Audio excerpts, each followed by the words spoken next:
Good morning, my dear students. Today in this session I am going to explain you SS lesson number 6. Name of the chapter is Effects of the British Rule in India. Arona was reading the newspaper in the morning while her daughter Purva was sitting beside her and doing her homework. Arona read loudly. Revolution in Libya. Hearing this, Purva asked, "Why do people revolt?" Arona answered, "When the needs of the people are not satisfied and people face economic crisis, they revolt." In our country also during the British rule, the condition of the people was very bad and they resulted in revolt. Let me tell you about the life of the Indians at that time. Now see. India was economically prosperous till the 18th century. The anarchy that followed the death of Aurangzeb too could not weaken it.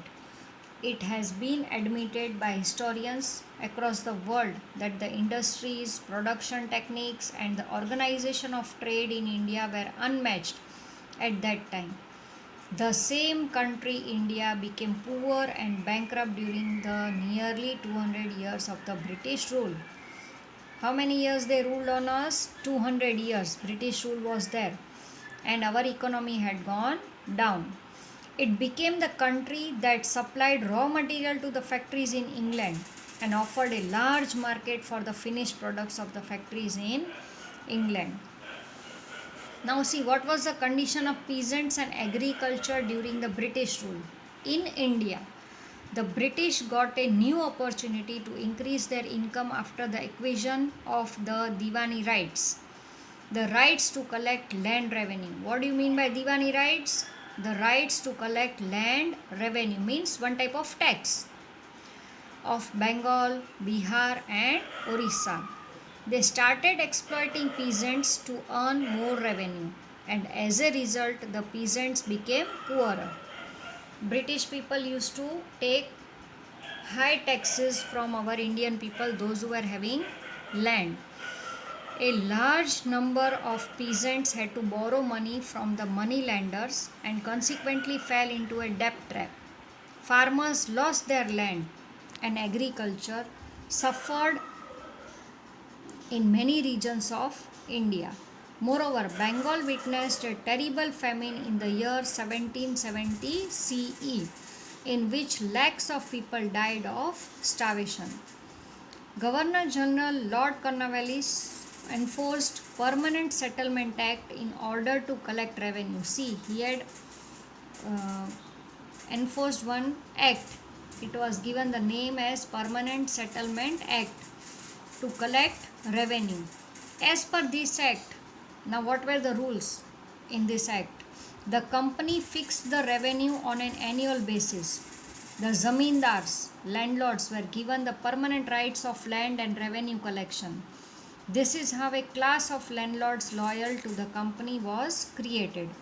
This act also ensured the income of the company. Against this, the peasants who worked hard in the hot sun to cultivate the land and grow crops were exploited. Now, what were the effects on social life during the British rule? Warren Hastings, the person who was given the job of collecting revenue, was known as a collector. He also performed the function of a judge. The British system of administration destroyed our ancient system of self-rule. In the ancient times, every village was like a small republic. Gram panchayats handled the administration of the entire village. These panchayats were like the backbone of the self-rule in our country. These institutions of local self-rule stood their ground even during the times of foreign invasions and the Sultanate period, but were destroyed due to the administrative policies of the British. Our Indians were not satisfied. They were tortured by the British rulers. You can see over here picture of Lord Cornwallis is given. The policy of social reformers by the company made people feel insecure and suspicious. They felt that the government was trying to convert them to Christianity. Our Indians were afraid. They were feeling like that government was trying to convert them into Christianity and destroy the Indian culture also and religion forever. People believed that the Indian social system was deliberately undermined in the railways and military. An order was passed in Agra that every Indian had to salute the British. See, if you don't salute, you were punished. So there was an rule passed, order was passed in the Agra. They started from Agra that every Indian, whoever passes and sees a Britisher, he or she has to salute that Britisher. If it was not done, suppose if it was not saluted, it was considered a crime and was liable for punishment. As a result, there was a widespread sentiment of anger and hatred for the British among the Indians. Now see, destruction of Indian trade and industry. Handlooms of India supplied textile to the markets of Asia and Europe, two continents. The traders from the European countries used to come to India to purchase the commodities. The Indian made jute, silk, woolen and cotton textiles were in high demand in the European markets. The soft and delicate muslin of Dhaka was world famous. Apart from textiles, commodities such as salt, saltpeter, sugar, etc. were exported in exchange of tremendous amount of bullion, gold and silver. The whole scenario changed as the British rule was implemented. The flow of bullion got reversed.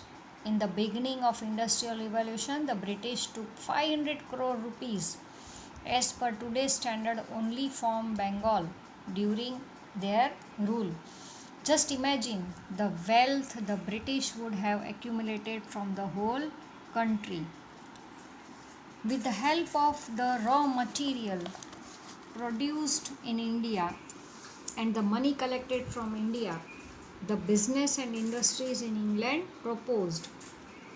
Their mills started progressing. The cloth manufactured in England was imported in India without levying any duty on it, whereas there were taxes up to 80% on the cloth manufactured in India.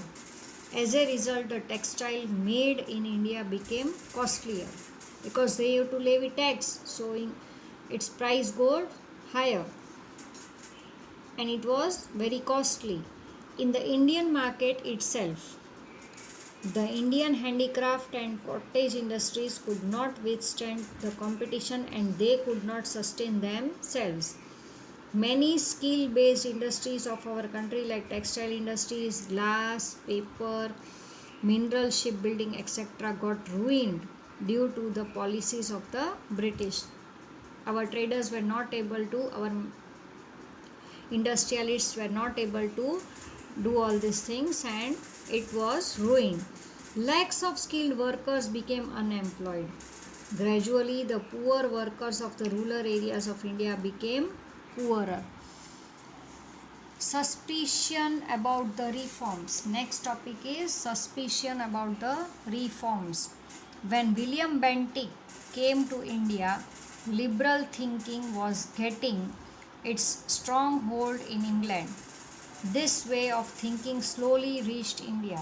The British rulers started taking interest in the lives of people of India. Lord William Bentinck became quite popular in India by introducing few beneficial reforms. Now see, people were fed up with the person Lord Cornwallis. Now who came next? William Bentinck. Now see what changes he did in our country. During his time, Indians started getting jobs in company administration. Indians were allowed to use their mother tongue in the court of law. Now see the changes done. Raja Ram Mohan Roy and other social reformers were constantly making efforts to stop the evil practice of sati.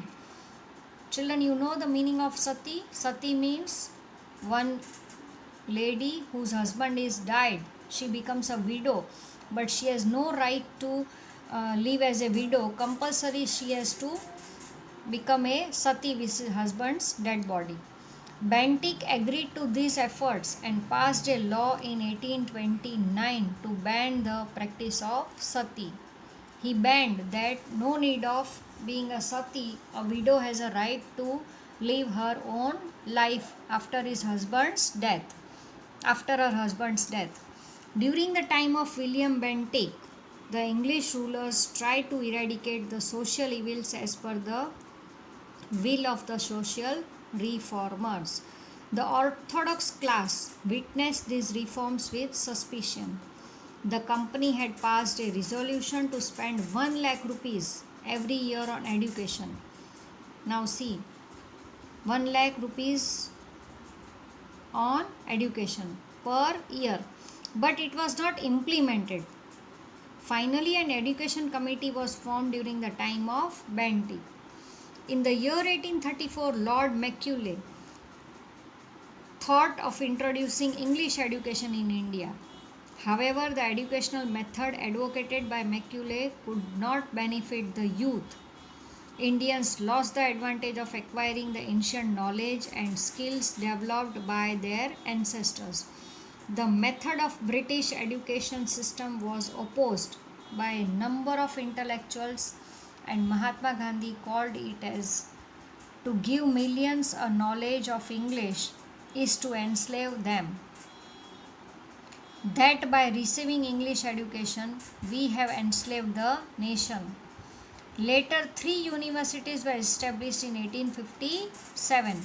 The Britishers could get educated workforce due to the introduction of English education. Alongside it was also developed nationalistic thinking among the educated Indians. Many machines were invented to facilitate the industries, transport and communication. Considering the convenience in running administration and strategy, importance for the military, the Britishers introduced the railways in India. The first railway in India started between Bombay and Thane in the year 1853 CE. In order to maintain an effective control on the country and to exchange messages with the neighboring territories, modern methods of post and telegraph were also introduced in India in 1854 CE. Printing press and circulating of newspapers grew alongside. These reforms were actually for the convenience of the British rule in India, but it turned out to be a blessing in disguise for the growth of nationalism in India. The class that acquired the English education spearheaded the social reforms and nationalism in India since they were more familiar with the contemporary developments in the work around. The post and telegraph brought people closer.